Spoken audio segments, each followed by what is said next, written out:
ఒక శుక్రవారం రోజున ప్రదోషకాలంలో అంటే సాయంత్రం సంధ్యా సమయంలో తెచ్చుకోవటం అనేది ఇంకా ఉత్తమమైన మార్గం. మన కాళ్ళ చెప్పులు ఇవన్నీ కూడా తగలకుండా ఇంటికి సింహద్వారానికి ఎదురకుండా పెట్టుకోవటం ఒక మార్గం అయితే, కనీసం ఈ యొక్క తులసి చెట్టుని ఇంటికి ఈశాన్య భాగంలోనైనా సరే తులసిని పెట్టుకోవచ్చు. చాలామంది ఏమంటారంటే ఈశాన్య భాగంలో బరువు ఈ తులసి చెట్టు ఎందుకు పెట్టామని చెప్పని అంటారు. ఈశాన్య భాగంలో ఎటువంటి చెట్లు ఉండకూడదంటే ఫలవృక్షాదులు ఉండకూడదు.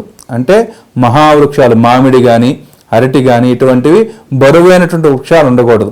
ఈ తులసి అనేది దేవతా వృక్షం కాబట్టి ఈ దేవతా వృక్షం గృహానికి ఈశాన్య భాగంలో ఖచ్చితంగా ఉండవచ్చు. కాబట్టి ఈ గృహానికి ఈశాన్య భాగంలో కానీ గృహానికి సింహద్వారానికి ఎదురుకుండా కానీ ఈ తులసిని పెట్టి ప్రతినిత్యము కూడా ఆ తులసి దగ్గర సాయం సంధ్యా సమయంలో దీపారాధన చేయటం మూలంగా సకల శుభాలు కూడా కలుగుతాయి అని